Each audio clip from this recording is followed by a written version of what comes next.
Montana Territory, 1868. A land where the mountains scratched the sky and men's dreams often died beneath the harsh winter snow. Where lawlessness still reigned in the shadows of progress, and where Matthew James believed, with the conviction of a man who'd seen too much for his 26 years, that a cowboy had no business yearning for more than his horse, his gun, and the open range. The summer sunset painted the distant mountains purple as Matthew rode into the fledgling town of Silvercrest.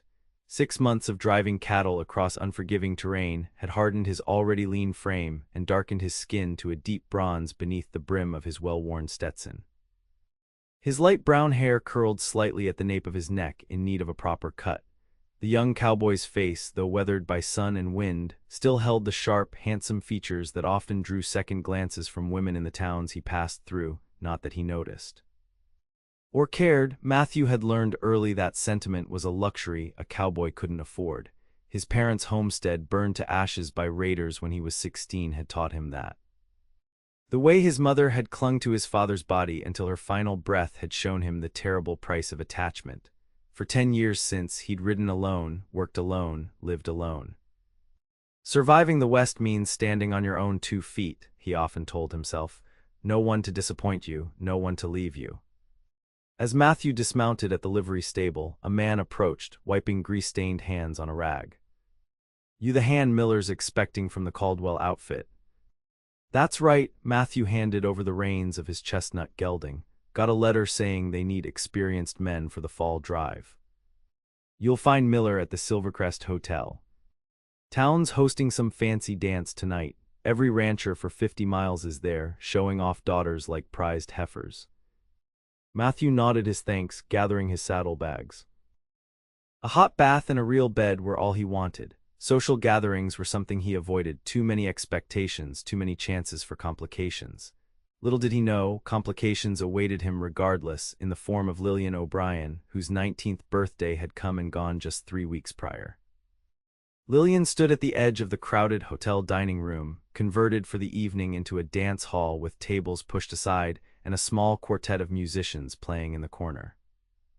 Her pale blue dress, sewn by her own hands from fabric ordered all the way from Denver, complemented the dark brown of her hair, which she'd arranged in loose curls that cascaded down her back. Her hazel eyes surveyed the room with quiet resignation. 3 years in the Montana Territory had taught Lillian that a woman's prospects here were limited: marry a rancher, become a schoolmarm, or worse. After her father's death from pneumonia the previous winter, she'd struggled to keep their small homestead running, but the harsh reality was sinking in. Without a husband or family, a woman alone would eventually lose everything to the elements, to thieves, or to the tax collector. Yet Lillian held firm to one belief: she would never marry for mere security. Her parents' deep devotion had shown her what true partnership looked like. Her father had read poetry to her mother by lamplight and called her his prairie rose until his final breath. "I would rather face this wilderness alone than chain myself to a man who sees me as property," she had confided to her only friend, the shopkeeper's wife. Mayor Saunders approached, his portly frame dressed in his finest suit. "Miss O'Brien, you look absolutely radiant. Allow me to introduce you to Mr. Peterson. He's purchased the largest cattle operation north of town." The man beside him was at least 50, with a thick gray mustache and small, calculating eyes. He looked Lillian over like he was assessing livestock. "Charmed," Peterson said, not sounding charmed at all. "I understand you have a small tract south of the creek. Good water rights, been thinking of expanding in that direction." Lillian forced a polite smile. "My family's land is not for sale, Mr. Peterson." "Everything has its price, Miss O'Brien," Peterson replied, his tone condescending. "A woman alone can't hope to manage property properly. It's simply not practical." Before Lillian could respond, with the sharp retort forming on her tongue, the hotel doors swung open. A sudden draft swept through the room, causing the candles to flicker, as though announcing an arrival of consequence. Matthew had intended only to inquire about a room for the night, but the hotel clerk had insisted the only way to find Miller was to enter the dance itself. Reluctantly, he'd shed his trail coat, dusted off his better shirt, and walked in, feeling immediately out of place among the dressed-up townspeople. His eyes scanned the room, searching for his potential employer, when they landed instead on a young woman in blue, standing rigidly beside an older man whose proprietary stance made Matthew's jaw clench involuntarily. Something in her expression, dignity under pressure, reminded him of his mother in her final moments. Their eyes met across the crowded room, and for a heartbeat, Matthew felt something he'd long forgotten, recognition of a kindred spirit, someone else who didn't quite belong. Lillian felt it too, a peculiar awareness as the tall cowboy entered the room. Unlike the local ranchers in their ill-fitting formal wear, he wore simple clothes with natural dignity. His face was clean-shaven, his posture straight but not stiff. She noted the lean strength in his shoulders, the wariness in his gaze that suggested he, too, knew what it meant to stand alone. Mayor Saunders followed her gaze. "Ah, must be Miller's new hand. Excuse me, I should greet him." He waddled away, leaving Lillian momentarily free of unwanted attention.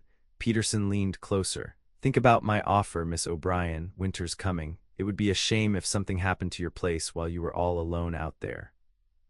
The thinly veiled threat sent ice through Lillian's veins, but she lifted her chin. "Are you threatening me, Mr. Peterson?" "Merely stating facts, my dear. The territory can be dangerous for those without protection."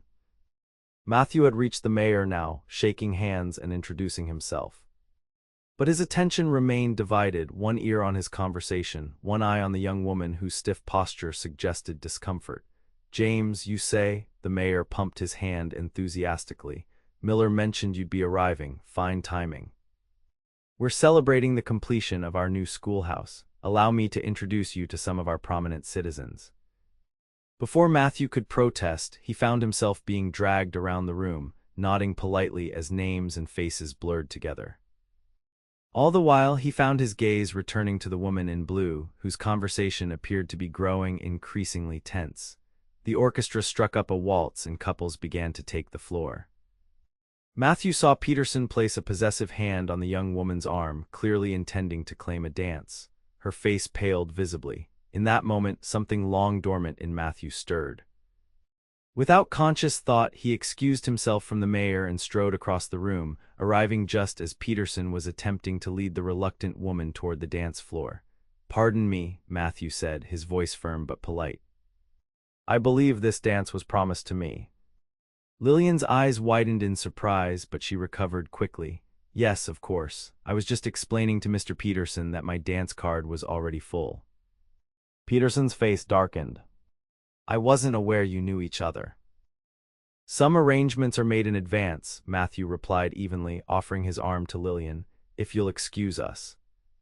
She placed her hand on his arm, feeling the solid muscle beneath the fabric of his shirt, and allowed him to lead her away from Peterson's glowering presence. "Thank you," she whispered as they took position among the other dancers, "but I don't even know your name." "Matthew James," he replied, placing one hand respectfully at her waist as the music swelled around them. "And you are?" "Lillian O'Brien." Her hand felt small in his calloused palm. "I don't recall arranging any dances in advance, Mr. James." A hint of a smile touched his lips. "Neither do I, Miss O'Brien. But you looked like you needed rescuing." "I was managing just fine," she said, though gratitude shone in her eyes. "But I appreciate the assistance all the same." As Matthew guided her through the steps of the waltz, he found himself strangely aware of details he normally wouldn't notice. The faint scent of lavender in her hair, the graceful curve of her neck, the way her eyes changed from brown to green depending on the light. "You're new to town," she observed. "Here for work?" "The Miller Ranch," he confirmed. "Just arrived today. I don't usually attend these sorts of gatherings." "I could tell," she said with unexpected frankness. "You look about as comfortable as a coyote in a chicken coop." Matthew surprised himself by laughing. "That obvious?" "To me, yes, but then I feel much the same." Their conversation flowed with unexpected ease as they circled the floor. Matthew found himself telling her about the cattle drive he'd just completed, the places he'd seen. Lillian spoke of her struggles with the homestead, her determination to make it on her own despite mounting pressure to sell. "Why not sell?" he asked, genuinely curious, "if it's causing you such hardship?" "It was my father's dream," she answered simply. "He believed in building something that would last. In finding a place to belong." She looked up at him. "Don't you ever tire of drifting, Mr. James?"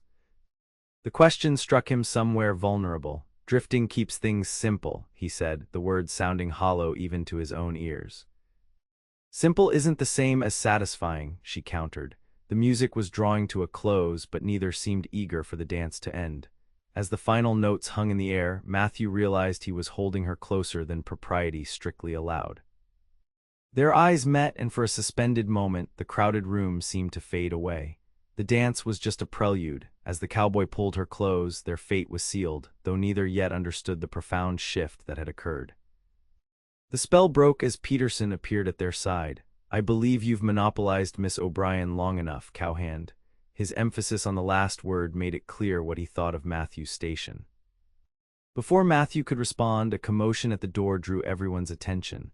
A young boy burst in, face flushed with exertion. "Fire, fire at the O'Brien place," he shouted, Lillian's face drained of color.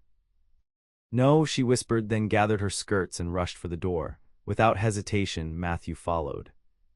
The night sky glowed orange above the trees as Matthew's horse thundered down the road, Lillian seated behind him, arms wrapped tightly around his waist. They had departed before anyone else could organize, her urgency matching his decisive action. "It's just beyond that ridge," she directed, voice tight with fear. As they crested the hill, the devastating scene came into view. The small cabin was fully engulfed, flames shooting skyward. A nearby shed had caught as well, and the fire was creeping toward the barn. Matthew didn't wait for the horse to fully stop before swinging down and helping Lillian dismount. "Stay back," he ordered, but she was already running toward a well beside the house. "The barn," she cried. "We have to save the horses." Understanding her priority, Matthew raced to the barn, throwing open the doors. Inside, two horses whinnied in panic, pulling at their tethers. He quickly freed them, leading them out and away from the spreading fire. For the next hour, they worked in desperate tandem, Matthew with buckets of water from the well, Lillian organizing what little she could salvage from outbuildings not yet touched by flames. Other townsfolk eventually arrived, forming a bucket brigade, but it was clear the cabin itself was beyond saving. By dawn, the fire had been contained, leaving the charred skeleton of the house smoking against the lightening sky. Lillian stood silently before the ruins, her face streaked with soot, her blue dress now gray with ash and torn at the hem. Matthew approached cautiously, unsure what comfort he could offer. "I'm sorry," he said simply. She nodded, her expression numb. "Everything my parents built, everything we had," her voice trailed off, then strengthened. "This wasn't an accident." "Peterson," Matthew said, the name a low growl. "I can't prove it." "You don't need to." "I've seen his kind before," Matthew's jaw tightened. "Men who think they can take whatever they want." Mayor Saunders bustled up, face grave. "My dear Miss O'Brien, what a terrible tragedy. Where will you stay now?" Before she could answer, a woman stepped forward from the crowd. "She'll stay with us at the boarding house, of course. No charge until she's back on her feet." "Mrs. Everett, that's very kind, but," Lillian began. "I won't hear any arguments," the older woman insisted. "It's what neighbors do." Matthew watched the exchange, feeling strangely reluctant to leave Lillian's side, though he had no claim to her, no real connection beyond their brief dance and this shared crisis. As the crowd began to disperse, promising help with rebuilding, Matthew lingered. Lillian turned to him, exhaustion evident in every line of her body. "Thank you," she said softly, "for everything." He nodded, uncomfortable with her gratitude. "I should report to the Miller Ranch, they're expecting me." Something like disappointment flickered in her eyes, but she straightened her shoulders. "Of course. You have your own concerns." Matthew hesitated, then impulsively removed his bandana and dipped it in a remaining bucket of clean water. Gently, he wiped a smudge of soot from her cheek. The gesture was more intimate than he'd intended, and he quickly stepped back. "I'll check on you," he promised, surprising himself. "See how the rebuilding is coming along." A small smile touched her lips. "I'd like that, Mr. James." As he rode away, Matthew felt an unfamiliar restlessness. The woman's resilience had impressed him, her determination reminding him of qualities he'd once admired in his own parents. For the first time in years, he found himself looking back rather than forward, wondering if his presence might have made a difference in someone else's life. 2 weeks passed at the Miller Ranch, with Matthew throwing himself into work with characteristic intensity. He broke horses, mended fences, and drove cattle to distant pastures, anything to keep his mind occupied. Yet thoughts of Lillian O'Brien persistently intruded, leaving him distracted in quiet moments. Sam Miller noticed. The grizzled rancher had taken a liking to his newest hand, appreciating Matthew's skill with horses and no-nonsense approach to the job. "Town's having a raising for the O'Brien girl on Saturday," Miller mentioned casually one evening. "Thinking of sending some men to help, you interested?" Matthew kept his expression neutral. "Could be useful, I've done some carpentry." Miller's eyes twinkled knowingly. "I'm sure that's your only interest. Not the pretty young lady who owns the place." Matthew's shoulders stiffened. "Just being neighborly." "Sure son, just being neighborly," Miller slapped him on the back. "Take tomorrow off, town could use the help and you could use the break." Dawn found Matthew riding toward Lillian's property, joining a steady stream of wagons and riders with the same destination. He was surprised by the turnout, at least 30 men from surrounding ranches, laden with lumber, tools, and supplies. The site had been cleared, foundation stones laid out for a new cabin. Women had set up tables with food and drink for the workers, and there was Lillian, dressed in simple working clothes, her hair tied back with a ribbon, directing operations with quiet authority. She spotted him as he dismounted, and the smile that lit her face sent an unexpected warmth through his chest. "Mr. James," she greeted, making her way to him, "I wasn't sure I'd see you again." "Matthew," he corrected. "And I said I'd check on you." "So you did," she gestured to the activity around them. "As you can see, I've had tremendous help. The entire community has been so generous." Matthew noted the dark circles beneath her eyes. "Have you been sleeping?" She looked away, at times, nightmares mostly. Before he could respond, they were interrupted by Peterson, who rode up on an expensive-looking black stallion. The older man surveyed the scene with obvious displeasure.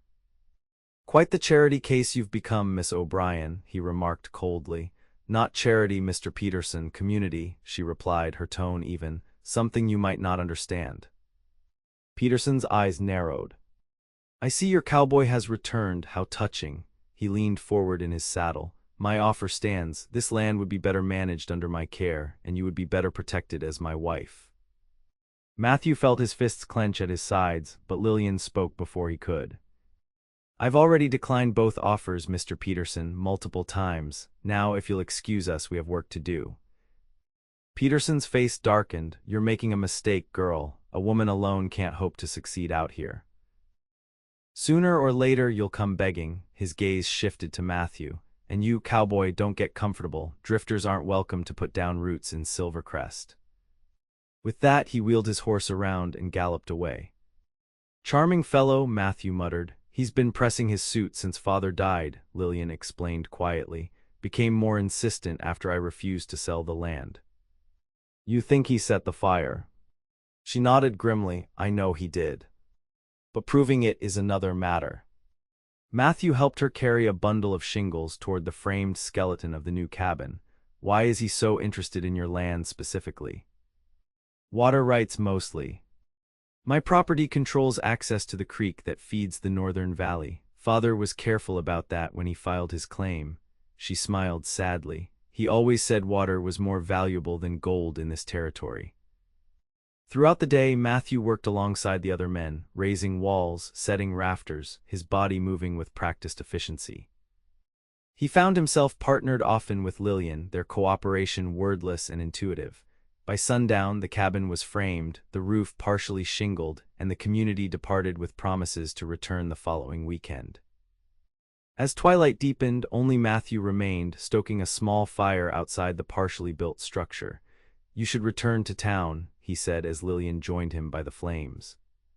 "It's not safe out here alone." "I've been sleeping in the barn," she admitted. "I can't bear to be away from the land even now." Matthew frowned. "After what happened?" "Especially after what happened," she interrupted firmly.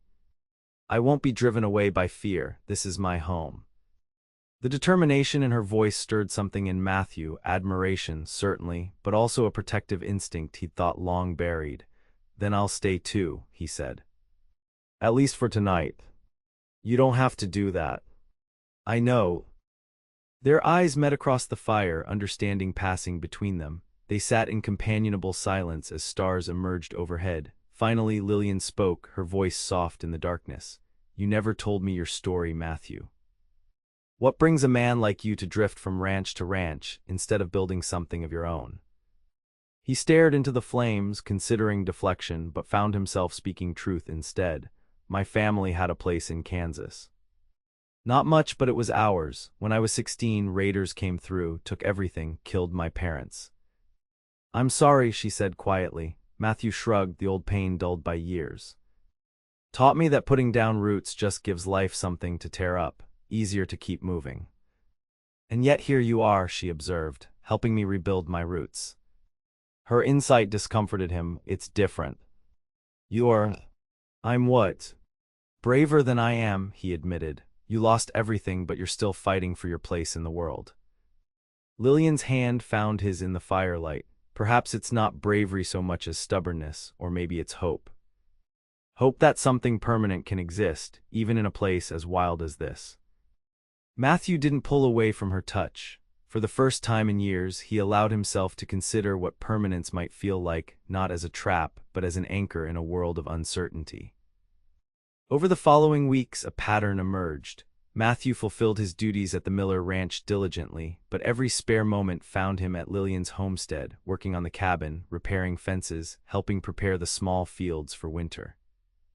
"You're sweet on her," Miller observed one evening, not a question but a statement of fact. Matthew didn't deny it. "She needs help."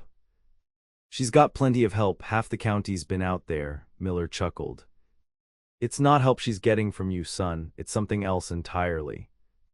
The older man wasn't wrong. Something had blossomed between Matthew and Lillian, a partnership based on shared work and quiet conversation. They spoke of books they'd read, places they'd seen, dreams deferred. He told her about his travels, and she shared stories of her parents, of growing up with a father who believed in taming the wilderness not by conquering it, but by understanding it. By early October, the cabin was nearly complete. They worked together to hang the front door, a sturdy piece hewn from local pine. "A home needs a proper door," Lillian said, running her fingers over the smooth wood. "Father always said the threshold was sacred, the boundary between the wilderness and hearth." Matthew understood. In the weeks he'd known her, he'd crossed many thresholds, not all of them physical. His long-held belief that attachment meant vulnerability was being challenged daily by the woman before him. That evening, as they shared a simple meal inside the nearly finished cabin, Lillian broached a subject they'd been circling. "Winter's coming," she said. "The Miller drive must be soon." Matthew nodded. "Next week. Taking the herd south to the railroad." And after, her eyes held his, questioning, "Miller's offered me a permanent position, foreman come spring." Hope flickered in her expression. "So you'd stay in the territory?" "I'm considering it." He hesitated, then added, "There are reasons to stay I hadn't anticipated." Before she could respond, hoofbeats approached outside. Matthew's hand moved instinctively to the revolver at his hip as he rose to check the window. "Peterson," he growled, recognizing the rider, "and he's not alone." Lillian joined him at the window. Three men accompanied Peterson, rough-looking characters with the hard eyes of hired guns. "Stay inside," Matthew ordered, moving toward the door. "No," Lillian's hand caught his arm. "This is my fight too." Together they stepped onto the porch as Peterson and his men pulled up in the yard. "Well, isn't this cozy?" Peterson sneered. "Playing house with a drifter, Miss O'Brien. What would your sainted father think?" "State your business, Peterson," Matthew said coldly. "My business is with Miss O'Brien, not some saddle tramp." Peterson's tone was dismissive. "I've come with final paperwork. The county has reassessed your property taxes, my dear." Seems there was an error in the original filing. He extended an official-looking document. "You now owe 3 years of back taxes, due immediately." Lillian took the paper, scanning it with growing dismay. "This is impossible. Father paid everything in full." "Records can be lost," Peterson said with mock sympathy, "particularly when property owners die without proper succession. Of course, I'm still willing to take the problem off your hands. My offer for the land stands, though I'm afraid the circumstances have lowered its value considerably." Matthew's jaw tightened as he recognized the scheme. This is fraud, Peterson, pure and simple. Careful, boy. That's slander, Peterson nodded to his men, who shifted meaningfully in their saddles. I've simply come to inform Miss O'Brien of her options: sell to me now or face seizure when she can't pay. Being a generous man, I'll even throw in a cabin for her in town, small but suitable for a woman without prospects. Matthew felt Lillian trembling beside him, though whether from fear or rage he couldn't tell. I'll find the money, she said firmly. Peterson laughed. Where? You've barely enough to feed yourself, let alone pay $300 in back taxes. Matthew stepped forward. She has friends. The community won't stand for this. The community? Peterson's smile was cold. You overestimate their charity, Cowboy. Besides, the deadline is 3 days from now, not much time to pass the hat. He tipped his hat mockingly. I'll call again on Thursday, Miss O'Brien. Do consider my offer carefully. As they rode away, Lillian sagged against the porch rail, the paper crumpled in her hand. He's right, she whispered. I don't have that kind of money. No one around here does, not in cash. Matthew took the document, studying it. This isn't legal, we could fight it. How? The county judge is Peterson's cousin by marriage. The only lawyer within 50 miles handles Peterson's affairs. Her voice broke. He's finally won. Matthew's mind raced. He had savings, nearly $200 sewn into his saddlebags, payment from the last 3 cattle drives. Not enough, but close. We'll find a way, he promised, taking her cold hands in his. I won't let him take your home. Lillian looked up at him, eyes shining with unshed tears. Why do you care so much, Matthew? This isn't your fight. The question struck him to his core. Why did he care? When had this woman's struggle become his own? The answer came with surprising clarity. Because you reminded me what it means to believe in something, he said quietly, to fight for a place that matters. And because, he faltered, then continued, because I can't imagine riding away and leaving you to face this alone. The admission hung between them, more revealing than any declaration of failing. Lillian's fingers tightened around his. I've been alone since Father died. I convinced myself it was strength, not needing anyone. But with you, she took a shaky breath. With you, I feel stronger, not weaker. How strange is that? Matthew felt something shift inside him, like ice breaking on a spring river. Without conscious thought, he drew her closer, one hand rising to brush a strand of hair from her face. Not strange at all, he murmured. When their lips met, it felt not like a first kiss but a recognition, as though they'd known each other far longer than these few tumultuous weeks. Lillian's arms wound around his neck as she responded with equal fervor, the paper of Peterson's demands fluttering forgotten to the porch floor. Matthew pulled back first, his breathing uneven. I shouldn't have. Yes, you should have, Lillian interrupted, her eyes alight with newfound certainty, and much sooner. He laughed softly, resting his forehead against hers. We still have Peterson to deal with. We will, she agreed. Together. The words settled between them, a promise neither had expected to make. The next morning found them in town, seated across from Sam Miller in his ranch office. $300, Miller repeated, whistling low. Peterson doesn't aim small. It's theft, pure and simple, Matthew insisted. He arranged for false tax records. Miller nodded grimly, wouldn't put it past him. Man's been buying up half the valley for years, one way or another. He studied Lillian. No offense, Miss O'Brien, but why's he so set on your particular piece? The water rights, she explained. Father's claim controls the watershed that feeds Peterson's northern pastures. He currently pays for access, but if he owned the land outright, he'd control every ranch downstream, Miller finished, understanding dawning. That crafty old vulture. Matthew leaned forward. Can you help? I have some savings, but not enough. Miller rubbed his chin thoughtfully. Cattle prices are down this year. Cash is tight. His eyes narrowed. But Peterson's made enemies. Let me talk to some of the other ranchers. If they understood what he's really after. Hope rekindled as Miller outlined a plan, gathering support from neighboring ranchers who also stood to lose if Peterson gained control of the water supply. As they left Miller's office, Matthew felt Lillian's hand slip into his. Do you think it will work? She asked. It has to, he replied, squeezing her fingers gently. They rounded the corner toward the general store and nearly collided with Peterson himself, emerging with a smug expression that faltered at the sight of them. Well, well, the lovely couple in town already, his eyes narrowed. Come to beg for extensions, or perhaps to shop for that little town cabin I mentioned. Matthew felt Lillian stiffen beside him, but her voice remained steady. Neither, Mr. Peterson. We're exploring our options. Options? Peterson laughed. You have none, my dear, but I admire your spirit. It will make breaking you all the more satisfying. His gaze shifted to Matthew. And you, Cowboy. I hear Miller's driving south next week. Long journey, dangerous country, accidents happen. The thinly veiled threat hung in the air between them. Are you threatening me, Peterson? Matthew asked quietly, merely observing facts. A man without roots can vanish without much fuss. Something to consider while you're playing protector. As Peterson brushed past them, Matthew felt cold fury settle in his chest. The man wouldn't stop at fraud, he'd eliminate any obstacle to getting what he wanted. They spent the day moving between businesses, seeking support, explaining Peterson's scheme to anyone who would listen. Some were sympathetic but hesitant to challenge the powerful rancher.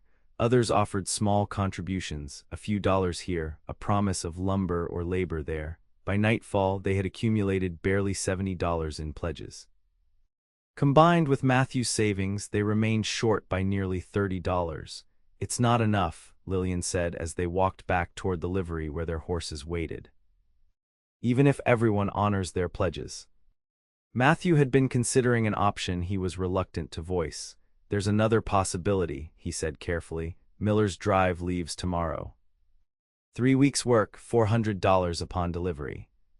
Lillian stopped walking, but the tax deadline is in 2 days. I know. Matthew met her eyes steadily. But if we were married, you could legally appoint me to act in your stead while I'm gone. Peterson couldn't seize the property from a married woman without her husband's presence. The word married hung between them, laden with implications far beyond legal strategy. Lillian's eyes widened. Matthew, is this a proposal? He hadn't intended it that way, had meant it as a practical solution, but standing there in the twilight, looking into her questioning eyes, Matthew recognized the truth his heart had been trying to tell him. Yes, he said simply, I believe it is. Because of Peterson, because of the land, her voice was carefully controlled, revealing nothing of her feelings. Matthew shook his head. No. Because in these few weeks you've shown me what I've been running from all these years wasn't attachments, it was life itself. He took her hands in his. I don't have much to offer except my name, my hands, and a promise that you won't face anything alone again. Tears welled in Lillian's eyes. You're asking me to trust you'll come back, to believe in something I can't see or hold. I'm asking you to believe in me, he said quietly, the way I've come to believe in you. She studied his face for a long moment. Yes, she finally whispered, yes, I'll marry you, Matthew James. The next morning they stood before the town's minister, a small gathering of witnesses present, Sam Miller, Mrs. Everett from the boarding house and a few others who had come to support them. Lillian wore her blue dress, newly mended after the fire, and Matthew had purchased a new shirt for the occasion, his boots polished to a shine. The ceremony was brief, the words ancient and binding. When Matthew slipped a simple gold band onto Lillian's finger, purchased that morning with the last of his ready cash, he felt a certainty he'd never known before. I now pronounce you man and wife, the minister declared, and Matthew kissed his bride, sealing their unexpected union. There was no time for celebration. Immediately after the ceremony, they met with the town's notary, where Lillian signed documents appointing Matthew as her legal representative in all property matters. Then they rode together to the Miller Ranch, where the cattle drive was preparing to depart. 3 weeks, Matthew promised as they said their goodbyes at the edge of the property. Keep the documents safe. If Peterson comes, show him the marriage certificate and the power of attorney. Be careful, Lillian whispered, holding him tightly. Come back to me. Matthew kissed her once more, pouring into it all the emotions he'd kept contained for so long. Nothing could stop me, he vowed. As he rode away with the drive, Matthew felt both heavier and lighter than he had in years, burdened with new responsibility, yet buoyed by purpose. For the first time since his parents' death, he had something to return to, someone waiting. It terrified and exhilarated him in equal measure. Lillian watched until Matthew disappeared over the ridge, then turned her horse toward home. Their home now, she realized with wonder. The cabin still needed finishing touches, but it was habitable, sturdy against the coming winter. She had barely settled in that evening when hoofbeats approached. Peterson and the sheriff rode into the yard, official papers in hand. "I've come for the tax payment, Miss O'Brien," Peterson called, dismounting, or rather to begin seizure proceedings in its absence. Lillian stepped onto the porch, heart pounding but voice steady. "It's Mrs. James now, Mr. Peterson. And you'll find no legal grounds for seizure." Peterson's face contorted in surprise, then fury. "What nonsense is this?" She produced the marriage certificate and power of attorney. "My husband has full authority to handle all property matters. As he's currently unavailable, any proceedings will have to wait for his return." The sheriff examined the documents reluctantly. "These appear to be in order, Peterson. Can't seize property from a married woman without her husband present." "It's the law." Peterson snatched the papers, scanning them with increasing rage. "This is a sham, a transparent attempt to delay the inevitable." "It's a legal marriage," Lillian replied calmly. "And my husband will return with the tax payment well before any new proceedings can be arranged." "You think this changes anything?" Peterson's voice rose. "Your cowboy won't make it back. The drive passes through Apache territory. Men disappear all the time." The threat was unmistakable, sending ice through Lillian's veins, but she stood her ground. "Are you threatening my husband, Mr. Peterson? Perhaps the sheriff should hear more about that." The sheriff shifted uncomfortably. "Come on, Peterson, we'll have to come back when James returns." Peterson's face was a mask of cold fury as he mounted his horse. "This isn't over," he promised, "not by a long shot." After they departed, Lillian sank onto the porch steps, trembling. Peterson's threats against Matthew were not idle. With sudden clarity, she realized she couldn't simply wait passively for his return. Somehow, she needed to gather proof of Peterson's schemes, evidence that would end his hold over the community once and for all. The following days passed in anxious activity. Lillian completed work on the cabin while making discreet inquiries about Peterson's past dealings. She learned of other homesteaders pressured off their land, of mysterious accidents befalling those who resisted, of records conveniently lost at the county office. 1 week after Matthew's departure, Mrs. Everett brought disturbing news during a visit. "Peterson's hired 3 new men," she whispered over tea. "Rough sorts, not cowhands. They were asking about the drive's route, when it would reach the southern pass." Lillian's cup clattered against its saucer. "He means to ambush them." "That's my fear," Mrs. Everett agreed grimly. "Sheriff won't act on suspicion alone, especially against Peterson." That night, Lillian made a decision. Loading her father's old rifle and packing supplies for several days' travel, she penned a note to Mrs. Everett explaining her plan, then saddled her mare in the pre-dawn darkness. The cattle drive had a week's head start, but they moved slowly. If she rode hard through the shortcut across the eastern ridge, she might intercept them before they reached the vulnerable southern pass where Peterson's men likely waited. For 3 days, Lillian rode through increasingly rugged country, camping briefly each night, pushing herself and her horse to their limits. On the 4th morning, she spotted dust on the horizon, the distinctive cloud raised by a large herd on the move. Relief flooded through her as she urged her tired mare forward. Within an hour, she could make out individual riders flanking the cattle, and there, riding point, was a figure she would recognize anywhere: Matthew. He spotted her approach, breaking away from the herd with an expression of disbelief and alarm. They met on a grassy rise, Matthew dismounting before his horse fully stopped. "Lillian. What in God's name?" He caught her as she half fell from her saddle, exhaustion finally claiming its due. "Peterson," she gasped. "Hired men. They're planning to ambush the drive at the southern pass." Matthew's face hardened as he helped her to a boulder where she could sit. Miller rode up, concern etched on his weathered features. "Your wife?" he asked, eyebrows raised. Matthew nodded, quickly explaining Lillian's warning. Miller cursed. "Southern Pass is the only way through these mountains with the herd." "Unless we take the high trail," Matthew suggested. "It's narrower, but if we string the cattle out single file." "Too dangerous," Miller interrupted. "We could lose half the herd on those switchbacks." We'll lose more than that if Peterson's men are waiting with rifles, Matthew argued. Lillian straightened, finding new strength. There's another option, evidence. I've been gathering information on Peterson's schemes if we can prove what he's done. That won't help us now, Miller said grimly. We're 3 days from any law that would listen. A plan formed in Matthew's mind. What if we split up? I take Lillian's evidence back to the territorial marshal in Carson City. He's beyond Peterson's influence. You take the herd through the high trail, moving slowly. By the time you reach town, we'll have the marshal ready. Miller considered, then nodded reluctantly. Risky, but better than riding into an ambush. He turned to Lillian. You've got grit, Mrs. James. Your husband said as much, but seeing is believing. Pride warmed Matthew's heart as he looked at his exhausted but determined wife. In that moment, he knew with absolute certainty that their hasty marriage had been not just necessity, but destiny.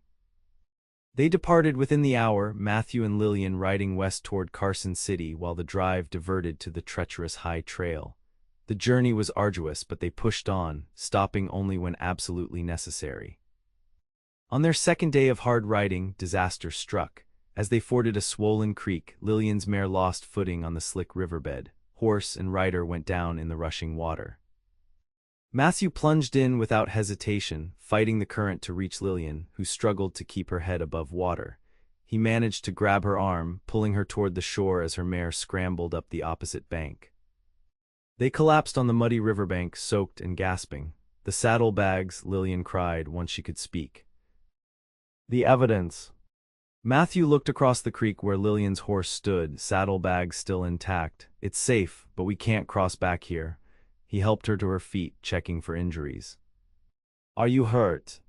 Just bruised, she assured him, though she winced when putting weight on her right ankle. With grim determination, they followed the creek until finding a safer crossing, recovering the frightened mare and precious documentation.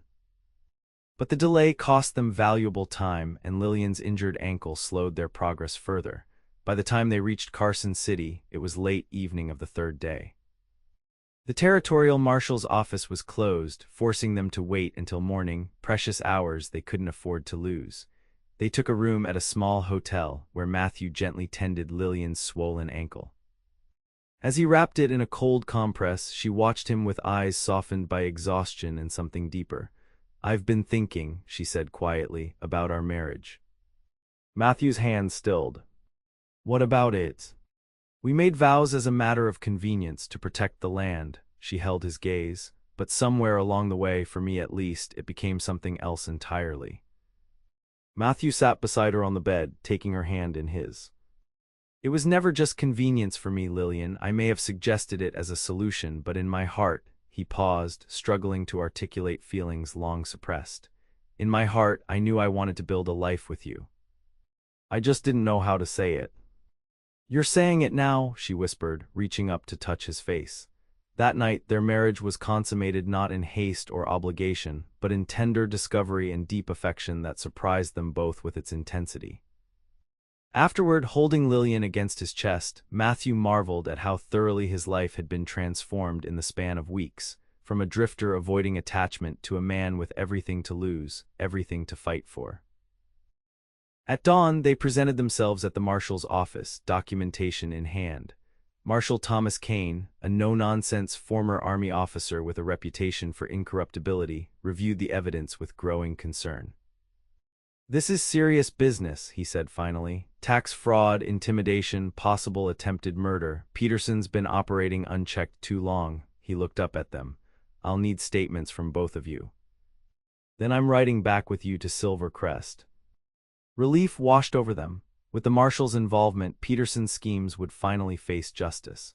The return journey took 4 days, during which Lillian and Matthew shared their stories with Kane, how they met, the fire, Peterson's escalating threats, and their hasty marriage that had become something neither expected but both now cherished. As they crested the final ridge overlooking Silvercrest, they saw the cattle drive had arrived safely, the herd penned in holding corrals outside town. Thank God, Matthew murmured. Miller made it through. But as they rode closer, the atmosphere in town seemed tense. Riders galloped between ranches and a crowd had gathered outside the sheriff's office. Mrs. Everett spotted them first, rushing forward. Lillian, Matthew.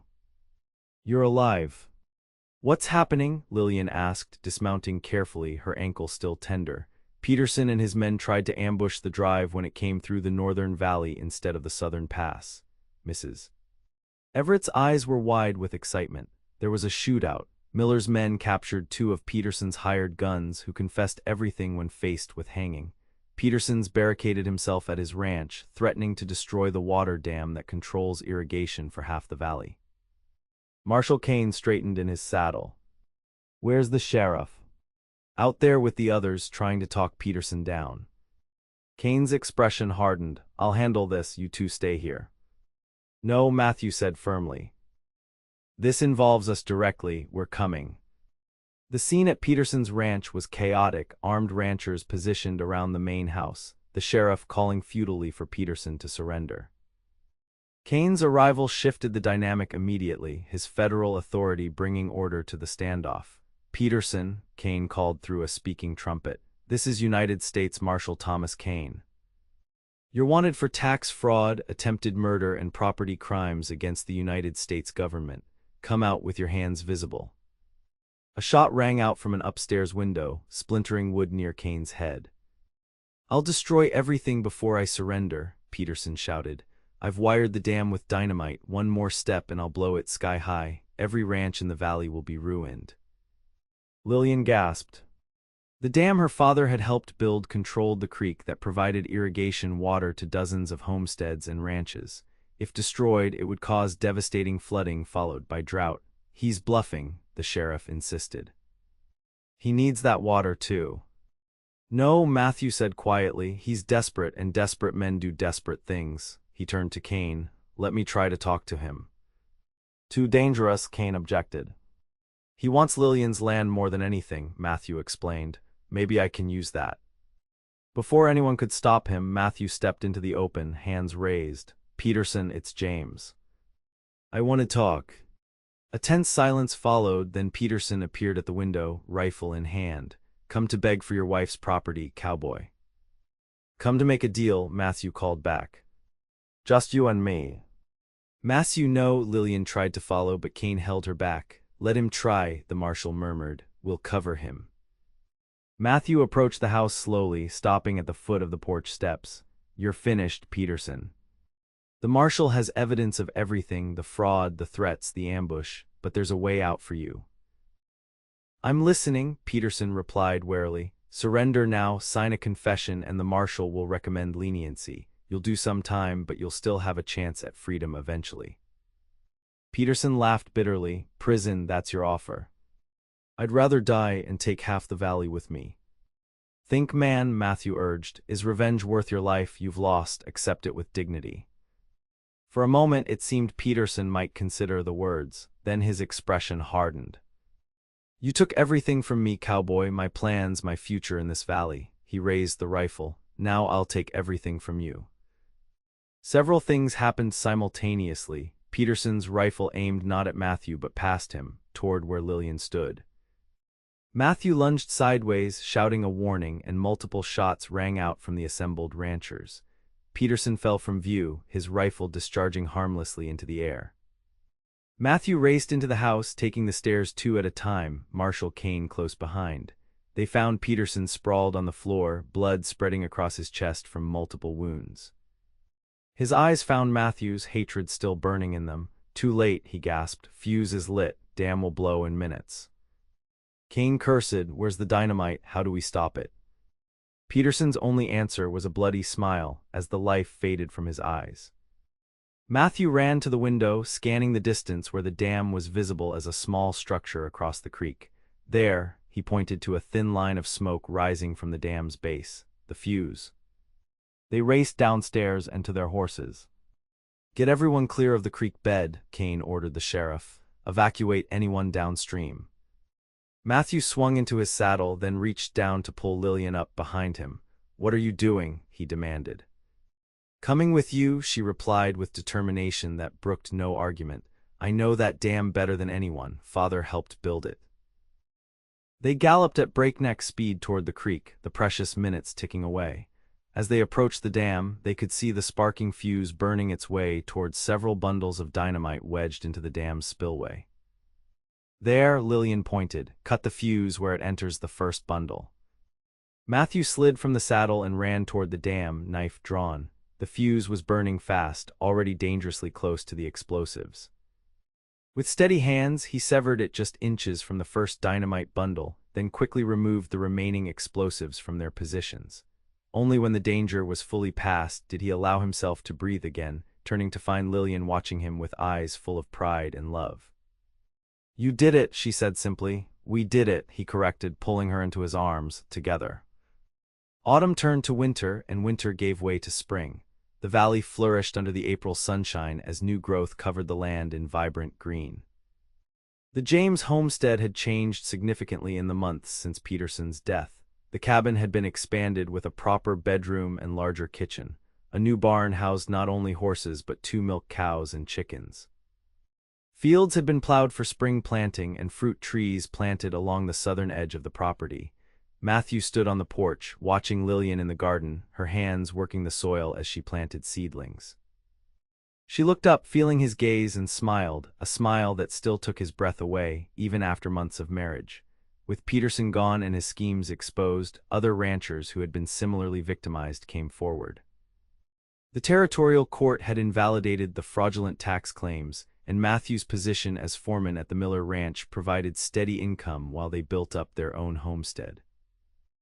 But the greatest blessing had come just a month ago, when Lillian had shared news that had left Matthew speechless with joy. Come autumn, their family would grow by one more.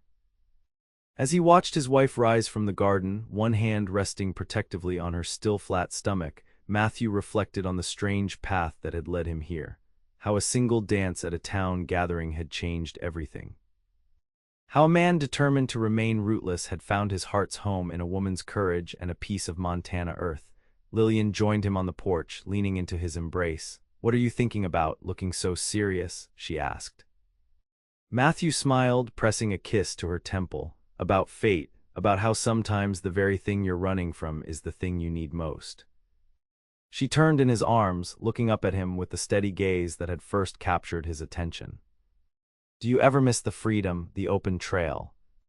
"Never," he answered truthfully. "What I thought was freedom was just emptiness. This," he gestured to their home, the land, and finally to her, "this is true freedom, to build something that matters. To love someone worth fighting for." Lillian stretched up on tiptoes to kiss him, her lips warm and familiar against his. As they stood together on the threshold of the home they'd built from ashes and determination, Matthew knew with absolute certainty that the dance had indeed been just a prelude, the first step in a journey neither had expected but both now treasured beyond measure. The cowboy had pulled her clothes, and their fate had been sealed not by circumstance or necessity, but by the rarest and most enduring of frontier treasures, a love strong enough to tame the wilderness, both around them and within.